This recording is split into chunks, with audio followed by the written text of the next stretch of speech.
يا هجوس الشعر حضر لي جزالي من بنات الفكر هات الصيرفية في حفل تخريج من طال المعالي أحمد اللي يا عسى افراحه هنية له نبارك فرحته واغلى منالي ألف مبروك الشهادة الثانوية ناجح خريج بعزومه عالي الشهادة جابها بهمة قوية بالتعب والصبر لسنين طوالي نالها أحمد وله نضرب تحية وفخرنا وبه رفعنا الراس عالي نفتخر فيها القبيلة الوايلية مثل شيخ ينذكر في طيب بالي تركيا اللي سيرته سيرة نقية يا جعل مذاهبي من زال عالي فالجنان ويرحمه رب البرية وامها اللي يرحصت له كل غالي ربته على المكارم والحمية تفتخر في ابنها شبل الرجال يوم تخرجه سعادتها هنية فيه فيصل عضيقه بكل حال راعي الوفات والروح الابية من سلايل قوم ذربين الفعالي حتى يديهم سلاطين الحمية لابد ترقى على رؤوس الطوالي وارثين العز جزلين العطية فعلهم مشهود لحن النزالي تكسر خشو العدا في كل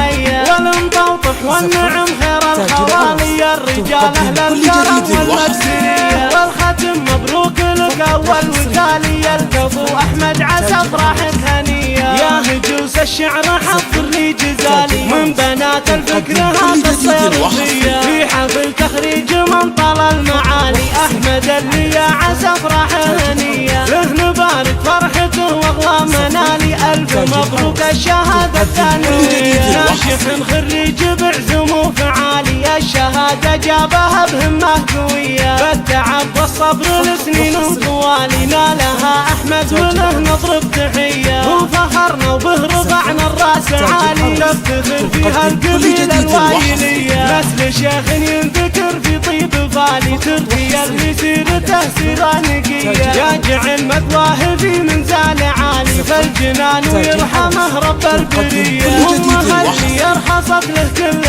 غالي ربته على المكارم والحمية تفتخر في ابنها شبل الرجال يوم تخريجه سعادتها هنية فيه فيصل عضيقه بكل حال راعي الوفات والروح الابية من سلايل قوم ذربين الفعالي حتى يديهم سلاطين الحمية لابد ترقى على رؤوس الطوالي وارثين العز جزلين العطية فعلهم مشهود لحن النزالي تكسر خشوم العدا في كل هية والمطوطح والنعم خير الخوالي الرجال اهل الكرم والمجدية والختم مبروك لك اول وتالي الكفو احمد عسى افراحك هنية